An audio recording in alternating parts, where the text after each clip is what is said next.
Sí, claramente va a ser la noticia del día, esperar qué es lo que va a resolver, por una parte, el Congreso en términos de la acusación constitucional que se ha anunciado en contra de la ministra de la Corte Suprema, Ángela Vivanco. Pero por otro lado estaba la sesión del Pleno de la Corte Suprema que aquí en tribunales se está desarrollando. Se han suspendido todas las otras actividades de la jornada de hoy, solo se dedicarán a revisar estos temas y según fuentes al interior de la sala señalan que el Pleno de la Corte Suprema suspende de sus funciones a la ministra Ángela Vivanco y abre proceso disciplinario. Le vamos a darle crédito por mientras a la agencia 1, dirigida por María Antonio Guzmán, que en estos momentos nos ha confirmado que efectivamente el Pleno de la Corte Suprema suspende de sus funciones a la ministra Ángela Vivanco y abre proceso disciplinario. Estamos revisando todavía las páginas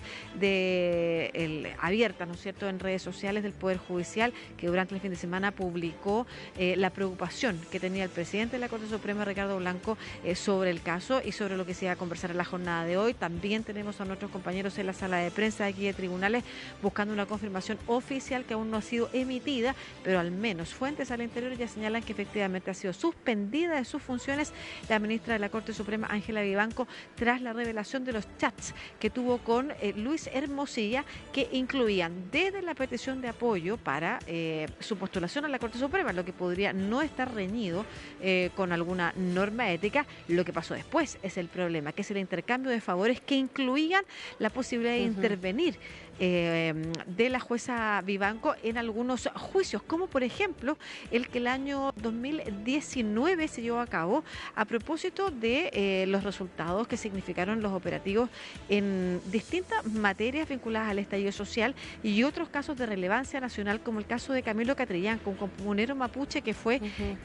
asesinado, y la PDI estaba siendo investigada por eso. Luis Hermosilla, recordemos que era abogado, es el abogado, de hecho, hasta ahora no sabemos cuáles son los cambios que hay en esa investigación, pero tanto del ex director de la PDI, como del reciente, que también tuvo que salir producto de sus vínculos con Hermosilla y de entregar la información secreta de otras actividades. Bueno, de eso se supo el fin de semana a través de las publicaciones que hizo el medio CIPER, cómo se intercambiaban favores que incluso entonces derivaban en la posibilidad de que la jueza Vivanco interviniera, por ejemplo, en salas donde no necesariamente le tocaba efectivamente actuar como magistrada. A propósito de este caso que yo te comentaba, que fue un caso que presentó la Defensoría de la Niñez, conversamos muy temprano con Patricia Muñoz, la ex fiscal y ex primera defensora de la niñez en Chile, quien llevaba ese caso cuando se produce este intercambio y esta conversación entre la jueza Vivanco y Luis Hermosilla, que es lo más grave de todo lo que se ha desplegado, la posibilidad de que efectivamente los poderes del Estado entonces no estaban separados y que la jueza Vivanco estaba actuando en favor del gobierno o de otras instituciones según las solicitudes que le llegaban a través de Luis Hermosilla. Conversamos con Patricia Muñoz de esta revelación y esto fue lo que nos dijo.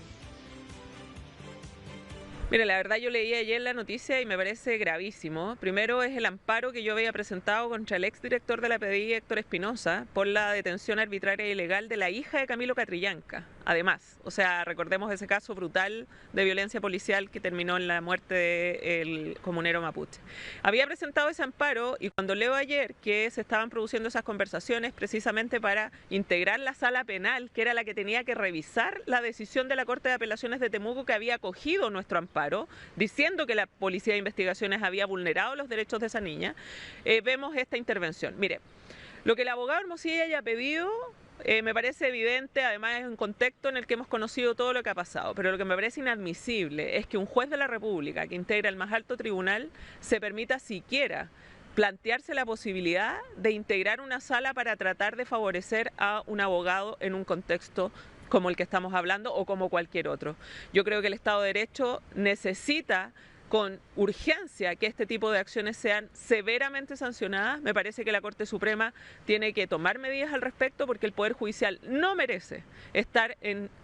los titulares o en los diarios o en las noticias por este tipo de hechos que realmente degradan la profesión y particularmente degradan una función esencial para la democracia y para el Estado de Derecho, que es la función judicial. Eso dejarlo claro, nosotros ganamos ese recurso de amparo, la apelación que había presentado la Policía de Investigaciones la ganamos 5-0 en la sala penal, no hubo en ese sentido ninguna afectación a los derechos de esta niña que era la que pretendíamos defender con esta acción, así que obviamente desde esa perspectiva afortunadamente no pasó nada. Pero el solo hecho de que exista el manto de duda de que pueden existir estas conversaciones y este tipo de decisiones, me parece que es demasiado grave para nuestro país y no es posible que se mantenga así una situación. Bueno, entiendo que además está el Pleno de la Corte Suprema tomando acciones o medidas en relación a lo que se conoció el día de ayer.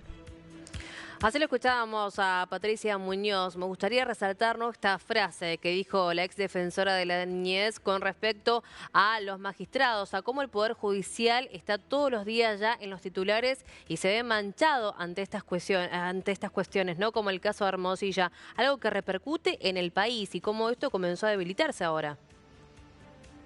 Claro, totalmente. Repercute la confianza ciudadana en la justicia, que ya estaba debilitada. Por otra parte, que es necesario que la Corte Suprema tome, y lo decía la ex defensora de la niñez Patricia Muñoz, tome medidas al respecto. Entiendo, decía ella, que el Pleno de la Corte Suprema está efectivamente conversando hoy día, reunido en torno a este tema, y ya tenemos el primer resultado. El primer resultado es que la jueza Vivanco ha sido suspendida de sus funciones porque se preguntaba a la gente, ¿cómo va a ser posible que alguien hoy día confíe o no mire con malos ojos la posibilidad de que la jueza hoy día esté actuando en un juicio? Y hoy día, si uno mira hacia atrás, entiende una serie de intervenciones también de la ministra Vivanco que pudieron estar motivadas por otras razones, como por ejemplo, cuando en su calidad de vocera de la Corte Suprema habló a propósito de un fallo